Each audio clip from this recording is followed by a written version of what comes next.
이건 즉각적으로 전국 전체에 불안을 가져오고 커다란 이 불행을 가져오는 그런 결과가 된다고 나는 봅니다. 나는 내 임기가 끝나는 그 마지막 날까지라도 내가 맡은 이 막중한 소임을 다하기 위해서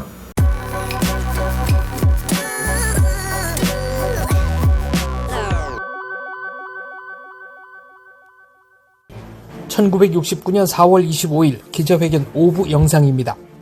69년 연초부터 공화당 내에서는 삼선 개헌을 둘러싸고 크게 두 개의 흐름이 대립구도를 형성하고 있었습니다. 삼선 개헌을 찬성하는 쪽은 박정희 대통령의 계속 집권을 지지하는 편이었고, 개헌에 반대하는 쪽은 후계자로 김종필이 있는데 무리하게 개헌해서 장기 집권을 하게 되면 해악이 더 많다고 생각하고 있었습니다. 박정희 대통령은 민주공화당에 대해 양가적 의식을 가지고 있었습니다. 자신이 창당한 정당이 아니라 김종필의 주도로 만들어진 정당이라는 생각이 있었죠. 그래서 당권을 장악한 김종필 세력을 견제하기 위해 길재호, 김성곤, 김진만, 백남옥의 4인방 체제를 가동시켜 충성 경쟁을 유도했습니다. 제2피계와 4인 체제의 이러한 대립은 야당이 제출한 권오병 문교부 장관 해임안 표결에서 표면화합니다. 당 총재인 대통령의 부결 지시에도 불구하고 수십 명이 반란표를 던져 해임안이 통과되었죠. 당 총재인 대통령은 부결 지시를 따르지 않은 소속 의원에 대한 엄중한 처리를 지시했고, 이에 따라 양순직, 예춘호, 박종태, 정태성, 김달수 등 5명의 의원이 제명됩니다.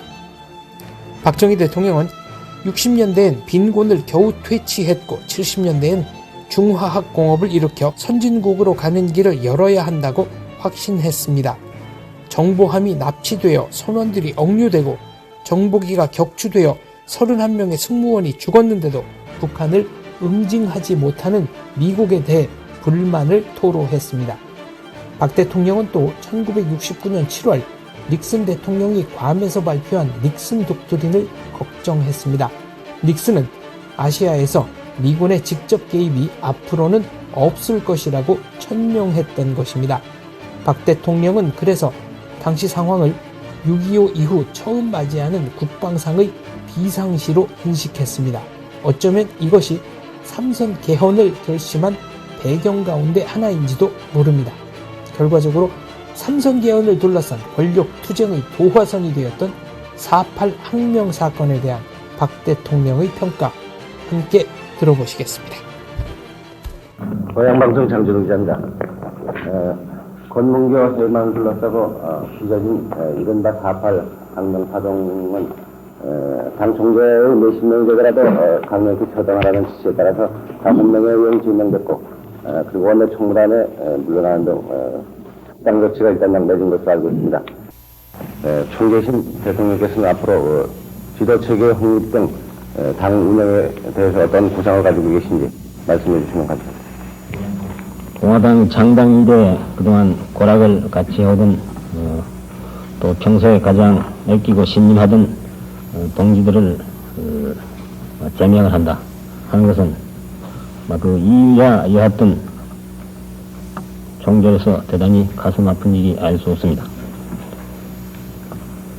그러나 당의 앞날을 위해서 또한 4년 임기의 수권 정당으로서 국민들로부터 우리가 위임받은 막중한 책임을 완수하기 위해서는 당의 지도체제를 절대 약화시킬 수 없다. 또 당의 기강을 문란치 않은 이러한 해당적인 행위도 절대 용납할 수 없다. 이러한 소신에서 일부 당원들의 제명 조치를 단행하는 것입니다. 국정 운영의 모든 책임을 지고 있는 대통령의 입장이나 또는 집권당의 총재로서 가장 중요하다고 생각하고 있는 것은 집권당의 일사불란한 이 지도체제, 기강의 확립이라고 나는 항시 생각을 하고 있습니다. 만약에 우리 공화당에 있어서 이러한 것이 이루어지지 않는다면 우리 정당은 집권을 할 그런 자격이 없다고 나는 생각을 합니다. 공화당이 하나로 뭉쳐서 일사불란한 지도체제 하에 일치 단결해 나가더라도 우리가 맡고 있는 여러 가지 막중한 일들이 이거를 감당하기에 너무나 무겁고 벅찬데도 불구하고 하물며 당 일각에서 불평분자들이 어떤 서클을 맹글러 가지고 당에서 말썽을 일으킨다. 또 당의 주도권을 자기들이 잡기 위해서 분파작용을 일으켜가지고 사사건건 당에 대해서 반발을 하고 당 지도체제에 대해서 반기를 든다. 도전을 한다. 또한 당이 이것을 통제해 나갈 그런 능력까지 상실한다. 이렇게 되면 이것은 대단히 중대한 문제입니다. 이건 비록 일단 공화당 자체의 집안의 문제뿐만 아니라 대단히 중대한 문제라고 나는 생각을 합니다. 물론 이 정당이라는 것은 같은 이념 밑에 뭉친 하나의 조직이라고는 하지만 여기에는 각계각층의 인사들이 모인 하나의 다양적인 그런 집단체이기 때문에 여러 가지 당이 운영해 나가는 데 있어서 또 당의 어떤 그 당론을 종합하는 과정에 있어서 방침을 결정하는 그 어떤 사전 단계에 있어서 여러 가지 당원들의 중지를 모으고 당원들의 생각하는 유사와 견해를 충분히 개진할 수 있는 또 토론을 할 수 있는 그런 기회와 광장을 마련해주고 이러한 이견을 반영한다는 자체는 이 민주정당으로서 대단히 중요한 문제라고 생각합니다.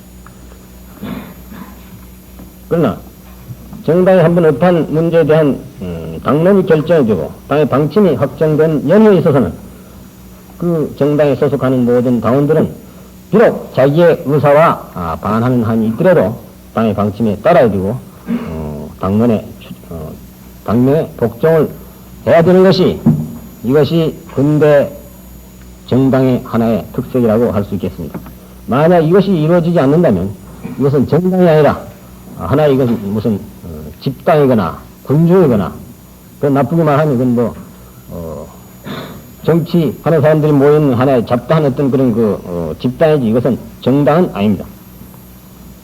특히 집권당에 있어서 그 내분이 생겨가지고 또는 파벌이 생겨서 항시 당이 흔들리고 지도체제가 약화가 되고 당이 흔들흔들해서 갈 바를 모르고 한다는 것은 그 당 자체의 문제뿐만 아니라 이건 즉각적으로 전국 전체에 불안을 가져오고 커다란 이 불행을 가져오는 그런 결과가 된다고 나는 봅니다. 나는 내 임기가 끝나는 그 마지막 날까지라도 내가 맡은 이 막중한 소임을 다하기 위해서 또한 우리 공화당이 국민로부터 위임받은 이 막중한 임무를 완수하기 위해서라도 우리 당의 일사불란한 지도체제를 확립을 해서